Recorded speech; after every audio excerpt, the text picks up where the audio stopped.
So I'm going to talk about young people in India, which I think could be of interest to some of you at least.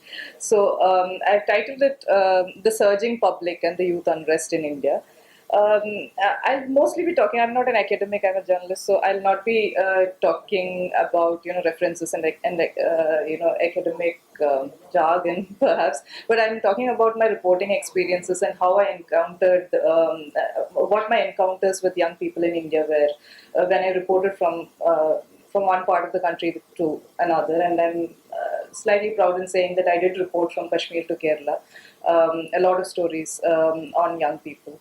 So, I'll begin with the instance of a young man whom I met in 2 years ago in 2016.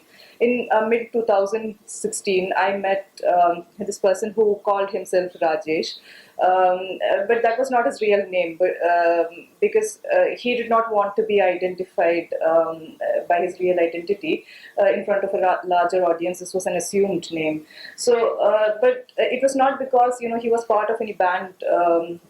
Student organization or any band outfit that he assumed an identity. Rajesh lived a very common and very what do you call it? Very unhappening life. So he was originally from a small village in Andhra Pradesh called Stuartpuram.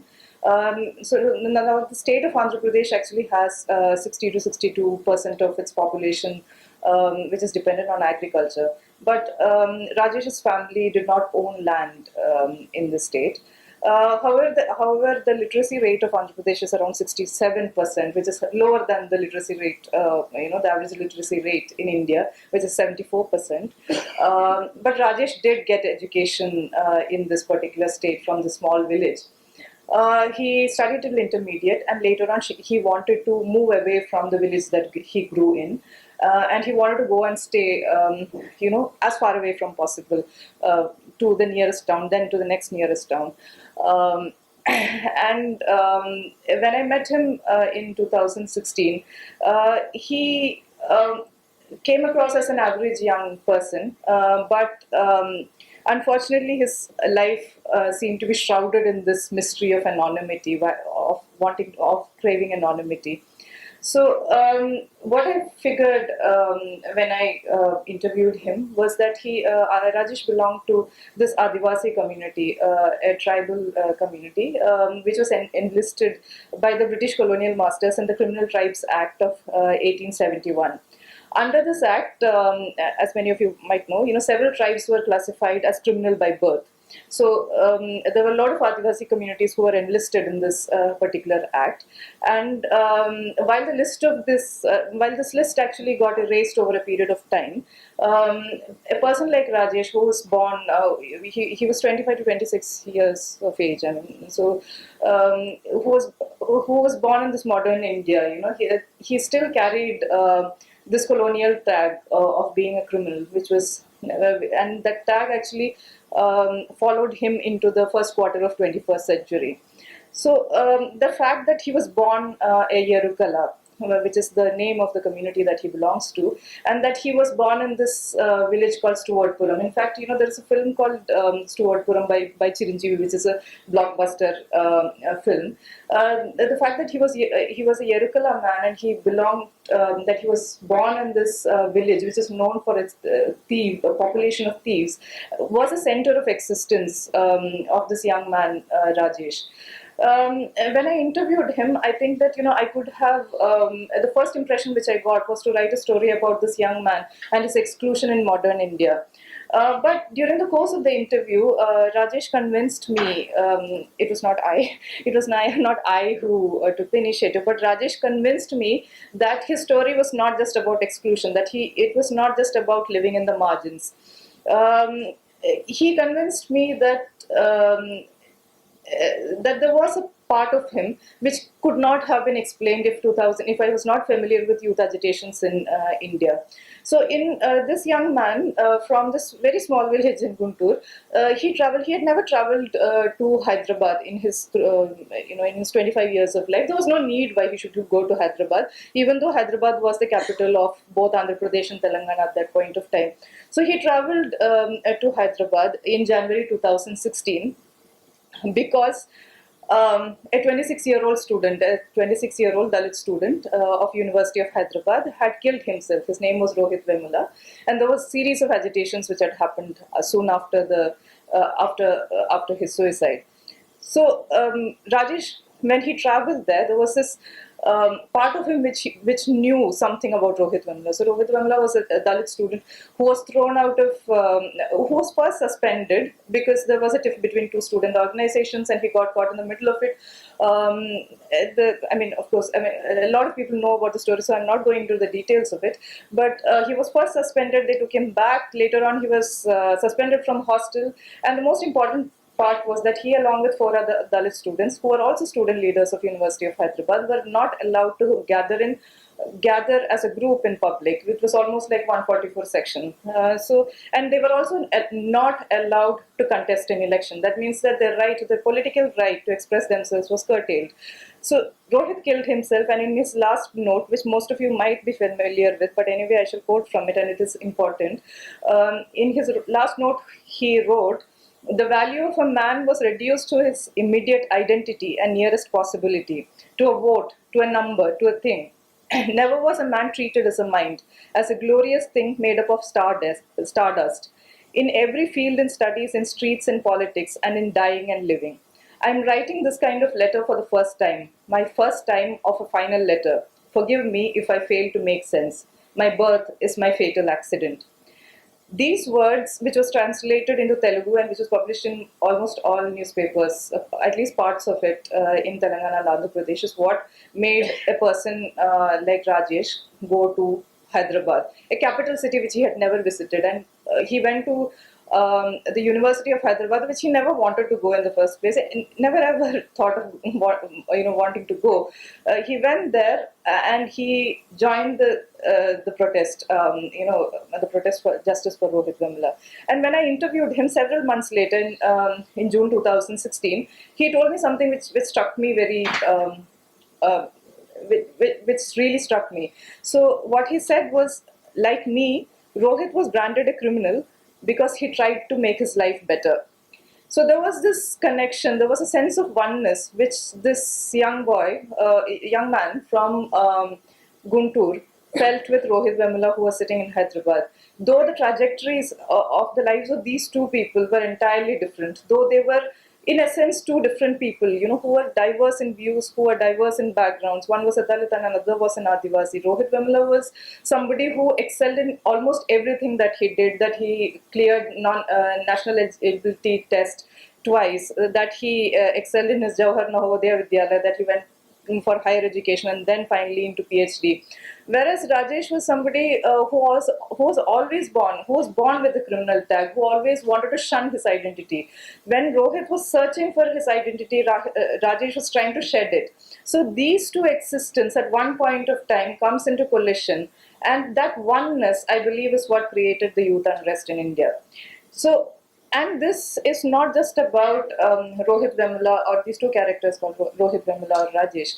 It is the sense of oneness was there in different parts of the country, in different communities, be it a small college or a university like Jawaharlal Nehru University, University of Hyderabad, Jadavpur University, or any you name it, you got it. So, or even localities, or even geographical locations like Kashmir, where there was a sense of oneness. Its narrative is entirely different, but you could find a common thread somehow and link it all together. Kashmir be the northeast. So while we are talking about the universities in the north and in central India and the fringes, the hinterlands of India like Kashmir and northeast, where does a state like Kerala figure? Is what I was trying to is what I'm trying to say. So I think that Kerala is a rather placid state. It's calm, but this unrest does exist even in a placid locale like Kerala is what I believe. But the manifestations of it, from one place to another could be entirely different. So away from Rohit Vemula, Rajesh, and other people and other parts of the country, I'm quoting an example which again most of you will be familiar with, but perhaps with slightly a twist. So this is about on December 19th, 2016, a young Irava woman who adopted Islam Um, she converted to Islam, and she married a Muslim man. So now a lot of you would know her. So her name is Hadia, and her story was later called Kerala's love jihad case. So, what is the significance of a person like Hadia in the larger unrest, which is happening across India? One, there are two aspects to it, is what I feel. So, one, Hadia's story caught a lot of attention. It's not just from the media, national media, the local media, but it caught attention from a lot of young people who either did not like her life choices, who were criticizing her, or who were absolutely in support of her, who went to her house, who wrote public posts on Facebook and social media. So no matter what their points of view were, Hadia was somebody who actually garnered a lot of attention across the country, and especially in the state of Kerala. The second part is what I'm actually more interested in. Now, Hadia's case, like the case of Rohit Vemula or Umar Khalid or Kanhaiya Kumar, happens at a particular juncture in India's history. Now, when Hadia became a young, by the time Hadia became a young woman, India had already gone through 7 decades of independence. But it's not just the 7 decades of independence which got embedded in, which will get embedded in the minds of this generation of people, which includes Hadia, because in a collective consciousness, of a young Muslim in India, not just goes through the 7 decades of independence. And the economic changes which have happened, it also goes through the collective memory of certain things, of certain incidents, like the Babri Masjid demolition, or the 2002 the Godhra carnage, and very most recently the lynchings which have been happening in India, or even a very small instance which had caught national headlines at one point of time, of a scientist turned president of India, former president of India, APJ Abdul Kalam, getting strip searched in a US airport at one point. This had caught headlines. So a young person like Hadia, when she stood in front of a Supreme Court bench and said, I want freedom," she was embracing a criminalized second-rate citizenship of being a Muslim, and channeling into a cry for freedom. There is an inherent contradiction in how she had articulated it. How can a criminalized, or how can a second-rate citizen be stand at the forefront of an agitation and ask for freedom and win it at the end of the case? How is it possible? There was a dichotomy which is embedded in her case. I think that Hadia's protests and protests of several young people uh, who rallied behind her represented a powerful message, which whether anybody agrees or disagrees with it. The message is that during the course of our country's history, there were thousands of students and youth from across India who took up protests, challenging the existing social and political order. And that is absolutely important in this case, because it is not because these young people did not think that they're going to win the war. They started it. They wanted to start this agitation, and they did it, and they did it successfully. So, and this is not a new thing. It had happened in the past, in the 70s, and it has its repercussions even now.